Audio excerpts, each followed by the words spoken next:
Bom dia.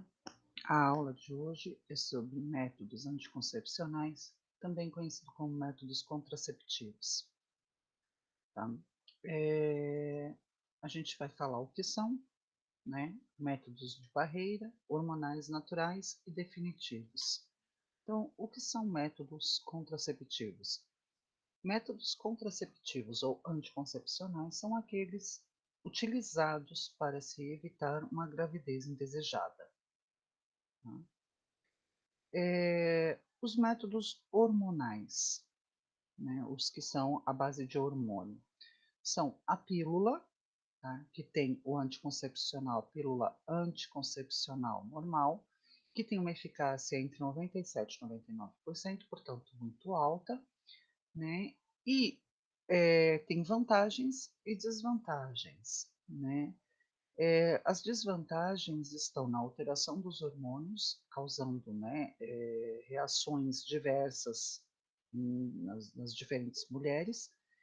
E se você deixar de tomar uma delas, né, você vai precisar de um auxílio, né, de uma outra alternativa em conjunto, mas não pode parar, tá?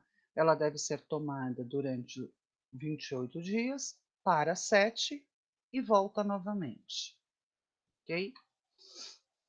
A pílula do dia seguinte, que é um contraceptivo de emergência, a eficácia dele depende do uso, então quanto mais usar, menor é a sua eficácia, por isso é de emergência, e deve ser tomada até 72 horas após a relação sexual, sem a utilização de algum outro método contraceptivo, né? E ele não é um método abortivo, tá? Porque ele não deixa formar, né, a formação do o amadurecimento do óvulo, desculpa. Portanto, não é um método abortivo. Agora, se o óvulo já estava maduro e já foi fecundado, ela não vai ter eficácia, tá? Então ela não vai servir. Tem que se ter isso em mente.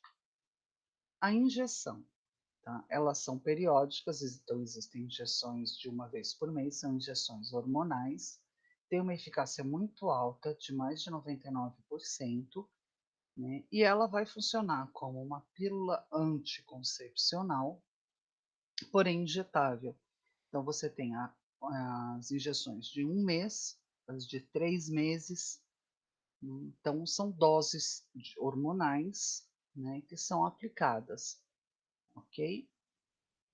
A vantagem é que você não corre o risco de esquecer de tomar, né?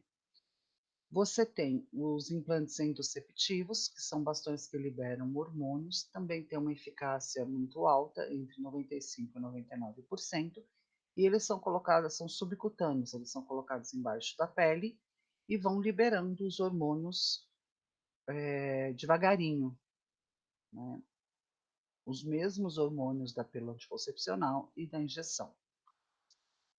E o DIU, que é o dispositivo intrauterino, que ele é feito de cobre e mirena, também tem uma eficácia muito alta, entre 95% a 99%, tá? Porém, ele só pode ser colocado pelo seu ginecologista, tá? Não pode ser, para ser retirado, também tem que ser retirado pelo ginecologista. Você não pode comprar qualquer um e pedir para qualquer pessoa pôr, porque existem de diversos tamanhos. Então ele tem que ser do tamanho exato que se adapte ao seu útero, né? Por isso, um médico ginecologista. Uma outra desvantagem, ele é extremamente caro, então não é um método barato, mas é um método que você tem, vai durar anos com você, né? Você não vai precisar ficar trocando, tá? O grande risco, se ele não estiver bem posicionado ou se ele for menor ou maior do que deveria ser, é de que o espermatozoide consiga passar por ele, porque ele impede, né, a passagem, consiga passar por ele e fecunde o óvulo aqui na trompa, né? aí você vai ter uma gravidez tubária, e isso é muito perigoso, tá. Os preservativos, desculpa, esqueci, pulei um, né, que são os métodos de barreira, tá. Então antes dele, o diafragma. Então ele cria uma barreira que não deixa o espermatozoide chegar na mulher, né. O diafragma é um anel de borracha que, que tampa a entrada do útero, tá. Então ele veda ali, né, e a maioria dos diafragmas tem um espermaticida, então um veneno que mata o espermatozoide. Ele tem uma eficácia alta, entre 82 e 92%, e quanto, quanto melhor ele for colocado, maior é a sua eficácia, tá. Para ser colocado com o dedo indicador e o dedo médio, você segura, dobra ele no meio, né, introduz na vagina, a hora que você chegar no colo do útero, solta, ele vai se abrir automaticamente e encaixar. O preservativo, existe o feminino e o masculino, tá. Ambos são feitos de um tipo de borracha também, o látex, né, tem uma eficácia bastante alta, entre 86 e 97%, né, eles são flexíveis, tendo anéis, tá. A importância aqui é colocar corretamente, para que esse preservativo, também chamado de camisinha, não rompe. Mas a principal vantagem dele é que, além de evitar uma gestação, né, não tem a utilização de hormônios e você é o único método contraceptivo que evita doenças sexualmente transmissíveis, né. Então, o ideal é usar sempre o preservativo, tá, independente de você usar outro método anticoncepcional. Os métodos naturais, tá, não são aconselháveis. Para que se usem os métodos, né, naturais, é necessário que a mulher seja extremamente rigorosa no seu ciclo, tá. Então você tem, né, o ciclo menstrual e o ciclo ovulatório, né. Então, após a menstruação, alguns dias após, você vai ter, né, um dia aonde será produzido o seu óvulo para que ele amadureça e, se não for fecundado, ocorra uma nova menstruação. Se você for rigorosamente em dia com a sua menstruação, tá, você vai contar, você tem aproximadamente 5 a 7 dias de menstruação, e aí você vai contar, né, 5 dias, 6 dias após o final né, o final dessa menstruação, tá. E aí você vai ter, né, após o início da menstruação, o meio do seu ciclo seria o seu dia fértil. Então aqui, ó, começou dia 1º, dia 14 seria o seu dia fértil, e isso num ciclo menstrual de 28 dias. Então a metade dele é o seu dia fértil. Você tem que contar de 2 a 3 dias antes e de 2 a 3 dias depois, tá. Mesmo assim, o 17º, 18º dia também é de risco, assim como o 11º e o 10º dia, tá. Por quê?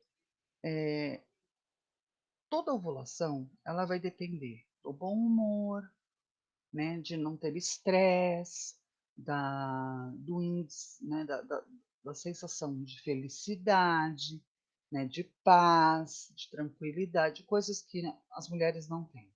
Então isso aqui não é exato, não é exatamente todo dia 28 em ponto que vai ovular.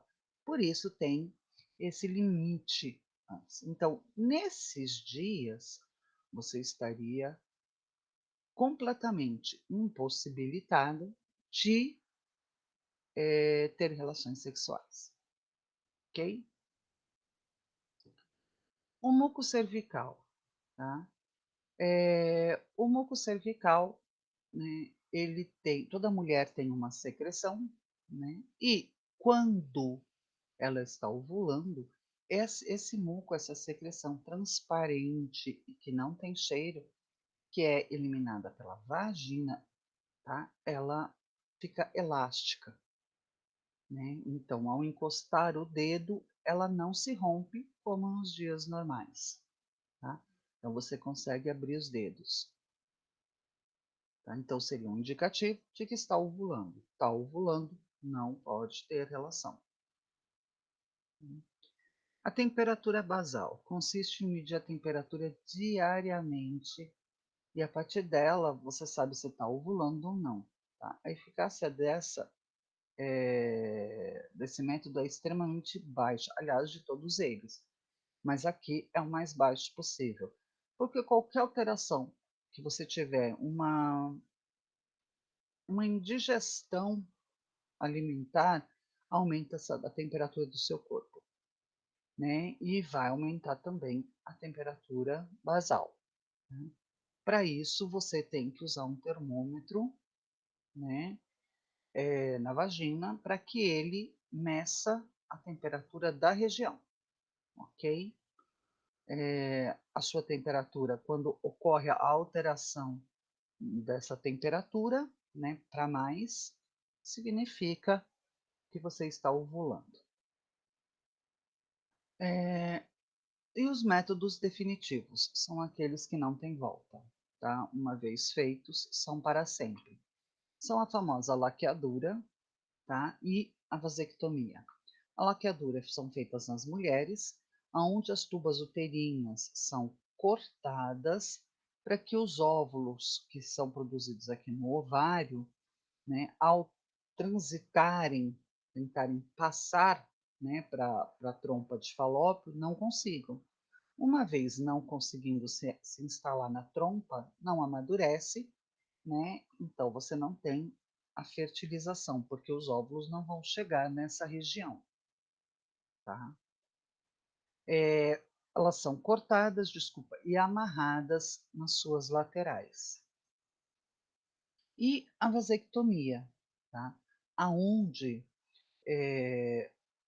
são cortados as vias de saídas, né, dos espermatozoides. Os espermatozoides são fabricados nos testículos e vão sair pelo epidídimo. Então, eles são cortados e também amarrados.